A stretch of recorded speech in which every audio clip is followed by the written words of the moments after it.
draws me to Jesus? He gives me purpose and hope and a vision. He loved me first. He gives me identity. I don't have to be anything for him or be someone else or be good at anything. Just like it says in Psalms, he takes me because I love him. He loves you for who you are, and no matter what you've done in your life or the mistakes you've made, he is there for you when no one else is. There's nothing that I can do that will make him love me less. There's no judgment there. Like, you can mess up 400,000 times and he's still there and loves you just as much as he did. He's just such a compassionate God who's always there for you, and he's so forgiving. Jesus is unchanging just by who he is, from everything from his love to his grace. He is forever faithful. The Lord just provides such stability for me. And even through the really tough times that I've gone through, even just starting college, I've just been able to rest in the peace of God because I know that I will always come out victorious because he's victorious. When I think about how he loved me first and how he died on the cross for me. He's always there for you, and he's so loving, and he's like the perfect kind of father that will always be there for you no matter what you do wrong. He'll always be there to lift you up, and he's always someone that you can run to when anything goes wrong.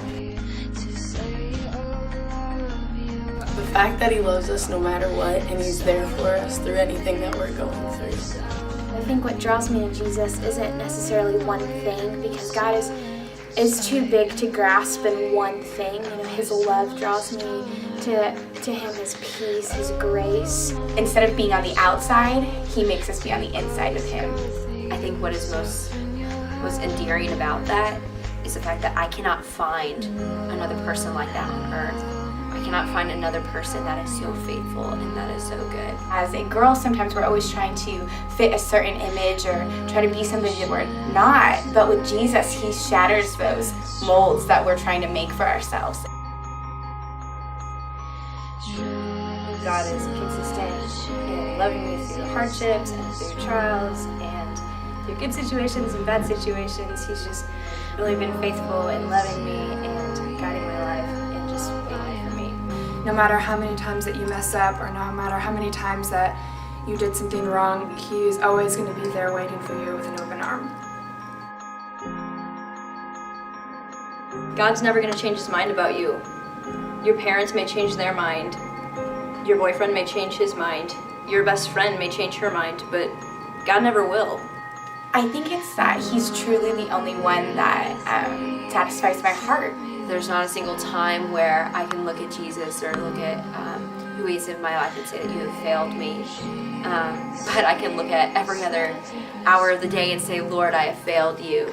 But what draws me to him is the fact that he looks at me knowing my failures, knowing the shame that I should carry, and he is so consistent just to love me and forgive me and to take me as I am. He pursues me even when I'm not pursuing him. God knows the secret desires of our heart, like even the most detailed little ones that we would think nobody would want to care about. There's so many people in our society today that will look at you and they'll just immediately judge you. They'll race to their decision of what you are, and they'll never let that go, no matter how good of friends you become. But God, he just looks at your heart more, and I mean, no matter what you do, he's not going to judge you directly on that. He'll love you no matter what, and that's what it's all about. No matter what you do, there's nothing that you can do to make him not love you. Honestly, I just can't imagine my life without everything that he did for me, and knowing that he was always there for me before I even knew of him. It's just incredible for me to think that the creator of the universe knows my name and knows exactly where I am and what I'm doing all the time. What draws me to Jesus is how near and how present and real he is. And he's beckoning us, longing for us to draw near to him.